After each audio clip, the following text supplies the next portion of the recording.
अमरावतीमध्ये शिवसेना शिंदे गटाच्या पदाधिकाऱ्यांसोबत बैठक घेतल्यानंतर राज्याचे परिवहन मंत्री प्रताप सरनाईक यांनी माध्यमांशी संवाद साधला। विदर्भातील जनतेच्या अपेक्षा पूर्ण करण्यासाठी आणि शिवसेना संघटना अधिक मजबूत करण्यासाठी पदाधिकारी कामाला लागल्याचे त्यांनी सांगितले। आपण स्वतः अमरावतीचे असल्याने विदर्भावर विशेष प्रेम असल्याचे नमूद करत राज्यभर संघटना विस्तारावर भर देणार असल्याची भूमिका त्यांनी मांडली। तसेच सर्वसामान्य कार्यकर्त्यांची आजही मुख्यमंत्रीपदासाठी एकनाथ शिंदे यांनाच पसंती असल्याचे त्यांनी सांगितले। दरम्यान अवैध वाहतुकीबाबत कोणतीही तक्रार आल्यास कुणालाही सोडणार नसल्याचा इशारा देत बस स्थानकाच्या 200 मीटर परिसरात उभ्या राहणाऱ्या खासगी बसांवर कठोर कारवाईचे आदेश दिल्याची माहिती सरनाईक यांनी यावेळी दिली।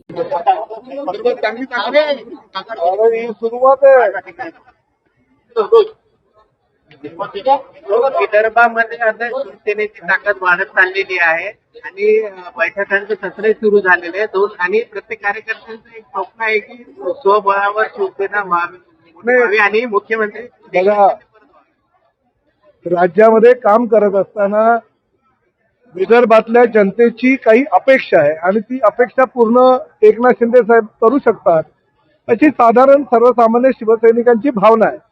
आणि त्यामुळे आम्ही SIRच्या नियुक्त्या असो, BLA2 असो किंवा आमच्या कार्यकर्त्यांच्या नियुक्त्या असो, त्यासाठी सगळे आमचे जे कार्यकर्ते पदाधिकारी आहेत ते कामाला लागले। संपर्क प्रमुख आम्ही किशोरप्पा पाटलांना घेतलेला आहे। अकोल्यामध्ये आमचे राजन साळवी काम करतायत।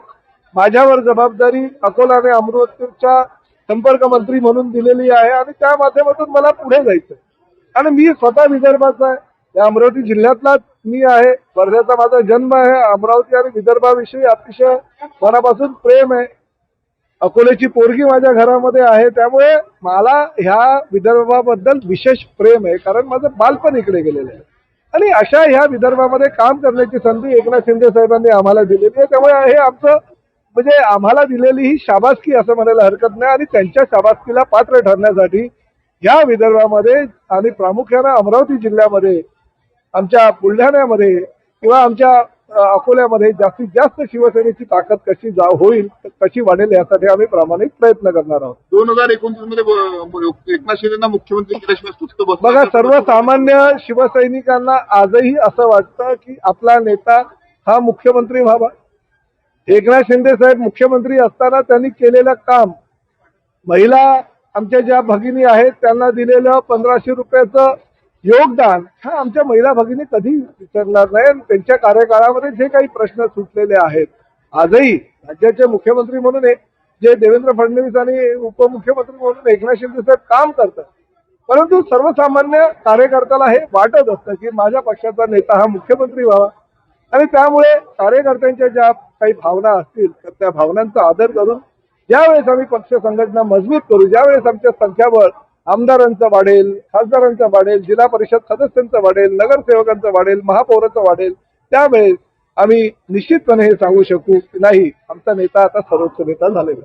शहरामध्ये काय भावना आहे? नाही बघा, प्रताप सरनाईक तर एक कार्यकर्ता आहे। आज एकनाथ शिंदे साहेबांनी प्रताप सरनाईकांवर सर्वोच्च पदी, म्हणजे जे माझ्या आयुष्यातलं सर्वोच्च पद आहे, परिवहन मंत्री म्हणून ते दिलेलं आहे। त्या माध्यमातून मी राज्यभर पक्षाचा प्रचार आणि प्रसार करतोय। प्रत्येक ठिकाणी संघटना कशी वाढेल यासाठी प्रयत्न करतो। शिवसैनिक, सर्वसामान्य शिवसैनिक असू द्या किंवा प्रताप सरनाईक असू द्या, सर्वांची हीच भावना आहे की आमच्या पक्षाचा नेता मुख्यमंत्री व्हावा। पण शेवटी संख्याबळ हे महत्वाचं असतं। जर आम्ही आमचं संख्याबळ वाढवू तरच आम्ही त्या जागेवर दावा करू शकू, म्हणून आम्हाला राज्यभर संघटना वाढवायची आहे। आता 3-3.5 वर्ष जी आहे आम्हाला लोकसभा आणि विधानसभेला बाकी, त्या दरम्यान आम्ही संघटना वाढू, राज्यभर दौरे करतायत, श्रीकांत शिंदे फिरतायत, एकनाथ शिंदे साहेब फिरतायत, आम्हाला मंत्री म्हणून काही जबाबदारी दिल्या, आम्ही सगळे मंत्री जाऊन फिरतोय।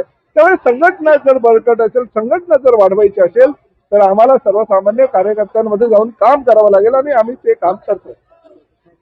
अमरावती शहरासह जिल्ह्यामध्ये मोठ्या प्रमाणात अवैध जी वाहतूक आहे ती सुरू आहे। ट्रक असे रेती असे मोठी आहे, मात्र आयटीकडून पाहिजे कारवाई होत नाही। नाही बघा, जर माझ्याकडे काही तक्रार आली तर मी कुणालाही सोडणार नाही।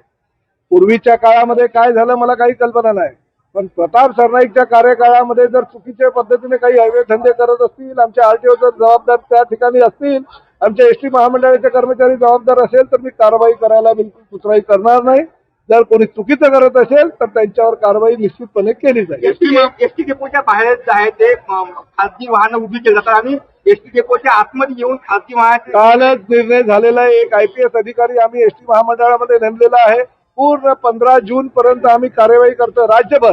म्हणजे एसटी महामंडळाच्या जागा ज्या ज्या ठिकाणी आहे, ज्या ज्या ठिकाणी एसटी डेपोचे एसटी स्टँड आहे, त्याच्या 200 मीटर परिसरामध्ये एकही खासगी बस जरी दिसली, खासगी वाहतूक करणारी कुठलीही गाडी दिसली तर त्यांच्यावर ताबडतोब कारवाई करण्याच्या सूचना मी दिलेल्या आहेत. माझ्या आरटीओच्या अधिकाऱ्यांना दिलेल्या आहेत. एसटी महामंडळाचे आमचे IPS अधिकारी म्हणून ज्यांना नेमणूक केलेली आहे त्यांनाही जबाबदारी दिलेली आहे. तसं परिपत्रक कालच आमच्या एसटी महामंडळाच्या माध्यमातून राज्यभर गेलेलं आहे. सर, अमरावती जिल्हा मध्यवर्ती जे बस स्थानक आहे, या बस स्थानकातून राज्याच्या खानाखुप्यात रोज अनेक बस जातात. परंतु रात्री पाळीला जे ड्रायव्हर कंडक्टर असतात त्या ठिकाणी झोपतात, त्या ठिकाणी अत्यंत वाईट परिस्थिती आहे. बघा, प्रताप सरनाईक परिवहन मंत्री म्हणून आता 1.25 वर्ष झाले. त्या कार्यकाळामध्ये 8,300 आता नवीन बसेस आमच्या आलेल्या आहेत, त्या आता चालू आहे. राज्यभर जी आमची शौचालय होती किंवा एसटीच्या जागा होत्या त्या अस्वच्छ होत्या, म्हणून आम्ही एकाच ठेकेदाराला ते काम दिलेलं आहे. दिवसातून 4-4 वेळा ते पूर्ण एसटी डेपो स्वच्छ करण्याची मोहीम आम्ही करतोय. एसटी महामंडळाच्या ज्या ज्या ठिकाणी आमच्या जागा आहेत आणि आमचे ड्रायव्हर कंडक्टर राहत आहेत त्यांना 24 तास मुबलक हे गरम पाणी आंघोळीसाठी मिळावं, 24 तास थंड पाणी पिण्यासाठी मिळावं, त्यांना राहण्याची सोय व्यवस्थित व्हावी यासाठी सुद्धा आम्ही त्या ठेकेदाराला कार्यादेश दिलेला आहे. त्यामुळे भविष्यामध्ये आमच्या एसटी महामंडळाच्या कार्यकर्त्या कर्मचाऱ्यांनी काही काळजी करायची गरज नाही.